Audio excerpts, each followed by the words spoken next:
really need to create a environment that's hospitable to learning, where the red carpet is rolled out for teachers and all they have to do is come and do the extraordinary job that we ask of them.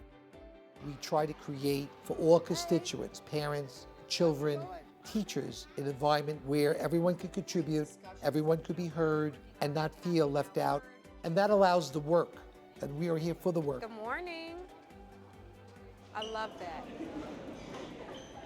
Culture matters. When a principal is first assigned to a building, most often your chief challenge is around academic performance. That's your focus. Okay, so just tell me about one of the books. Just whoever wants to tell me about one of the books. I read Catcher in the Rye. We didn't seek out improvement in culture. Culture sought us out. It found us. So the need to work on school culture really bubbled up a year ago, where the discipline data was sky high. Our teachers were complaining they could not teach. There were students in the hall coming late to class. So teachers were constantly being interrupted, and as a result, it was impacting everyone. The last time we did a reflection, we looked at process, product, and our interactions and relationships. To look at culture really means to go through all of your norms and procedures. What things are you doing school-wide? To do an audit on yourself to see where is the expectations that teachers have, are they aligned to the expectations for administrators, and where that alignment is not there, to come together as one so that we can just be fair and consistent.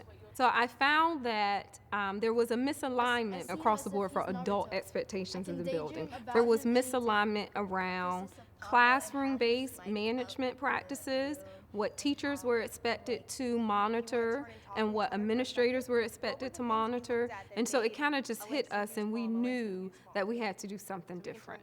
So it was getting teachers to understand it's more than your four walls. And together, we kind of created what we want Hyattsville Middle School to look like for our students and our teachers.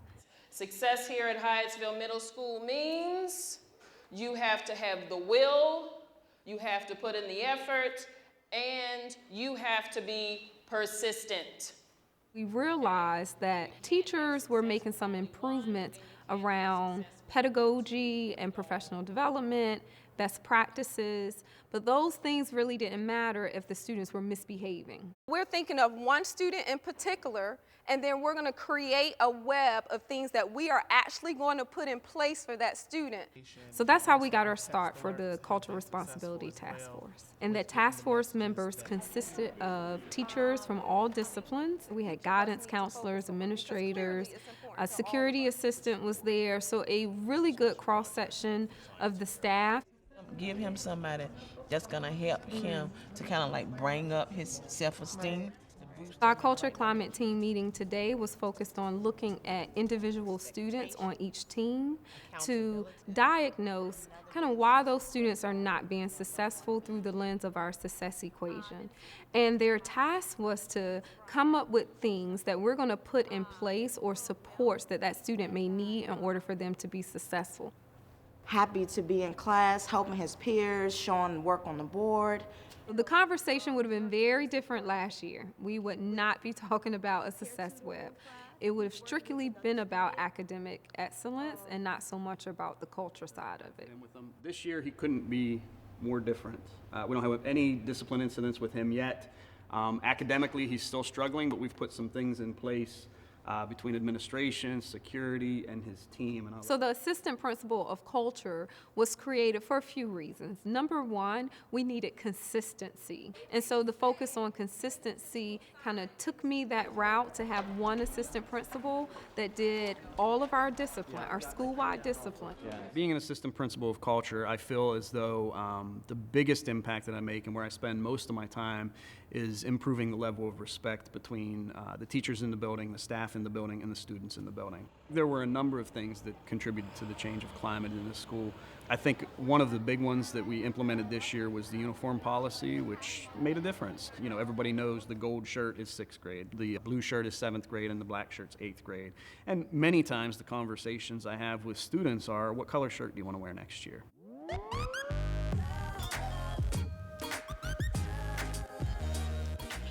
Our media art students They do our morning announcements that are televised. So we thought, why not have them do a video around school uniforms? So the reason for the uniform video was to let them be aware that the uniform is important.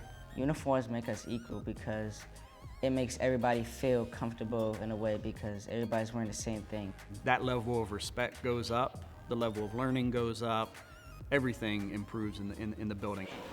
And now we have a little something to celebrate our most improved students.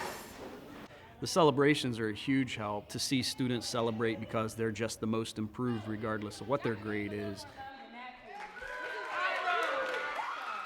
And that celebrations reward kids for doing good things.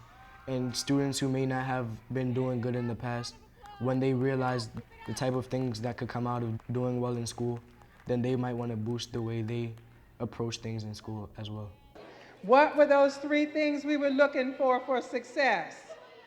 Will, persistence, and effort. We have seen results around creating our positive school culture. The easiest results that I see almost every day is really from the adults too. They'll send me emails like, come past my room today at this time, this is what we're doing. That really didn't happen in the beginning. No one was really inviting you to their classroom. This particular school year, as opposed to 71 out of school suspensions, we have 7. So we've cut it by 90%. You know, we have 10% of what we had before, which is, numbers don't lie.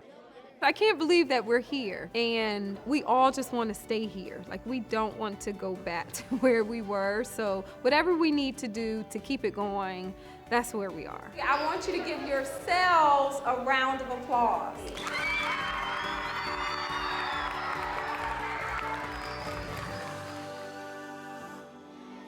It takes time to develop a good, positive school culture. It takes time to develop trust. We have a very diversified population here. This is my 8th year as principal at Public School 66. When I first got here, they called it a school in need of improvement. There wasn't enough work in differentiating children. We had a lot of our staff fragmented. A lot of the areas were not pulling together. And with the parents, we wanted their involvement. I felt that children with often severe needs, medical needs, emotional needs, were dealt with, but were not helped. So rather than trying to create resources to deal with problems after they happen, we try to prevent the problems before they occur. So boys and girls, right now I want you to turn and talk with your partner. We're trying to develop and educate the whole child. We strive here to make sure that each child is fully supported academically, physically, emotionally, mentally. We start to assess and actually create a plan from the first day the child comes in the building. When he came in, he didn't know his letters and his sounds, and now he does. So he's progressed. We look at every child in our school through the lens of data. Each teacher has a written action plan, which notes where's the child beginning, where they are currently at that data talk, what's the goal. So if they have that type of support, that might be a good way to also accelerate the process of getting comfortable and developing the language. Okay, go ahead in and shop. Welcome. Years ago, we had felt that some of the behaviors weren't positive, and we wanted the kids to really just start making better choices and to build good character. So we adopted this program, PBIS, Positive Behavior Intervention and Supports. Let's count by 5s. Can you do it for me? 5, 10, 15, 20, 25. Are we done? And we use the model for incentives. Each teacher has tweaked it, but overall we have a rubric that we follow, how the children earn the dollars. We earn the graduate dollars by helping others and being kind to others. Listening to our teachers. I earned the graduate by doing all my homework this week. By respecting my friends. Although the money's not real, we've taught them that it has value to it. And it's not just going into the store and being able to make the purchases, it's actually knowing how they were able to earn the money. The program has definitely changed the climate of the building. I think it's been a very successful program in helping our school develop closer as a community. Hold on to that for next time, so when you visit the PBIS store, thank you. Perfect. In order to get children and teachers to feel risk-free and therefore share, they have to know wherever they are, there's going to be help and support. We visit each other's classrooms to see what our fellow colleagues are doing. It is helpful to see how they implement their lessons, what kind of questioning techniques they use, and how they engage their students. I want you to make observations. I want you to study these two pictures and tell me what is it that you notice. We try to build a culture in the school where we believe that teachers have a lot of great ideas.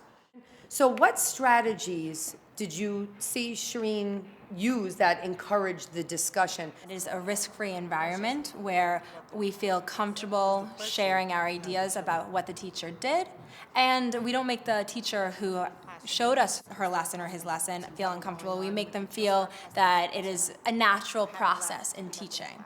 Kids were able to tell one another, no, I don't agree with you. I think we should first put the pebbles and then we can put the fine sand. So it's like a safe environment where they can disagree with one another. Parent involvement has, in my 8 years, been a big priority. Good morning. The Second Cup of Coffee originated in another school that I was in. It's basically an open-ended group. It's very relaxed. They come to have their coffee, they have some snacks, talk about everyday activities, things that happen in the world. I'm a single parent. I've been raising my son ever since he was 7 years old. My son doesn't know his mother. Things that are going on in the school with their children. Because a lot of these kids grow up in this being stereotype of, you're not going to do this, you're not going to do that.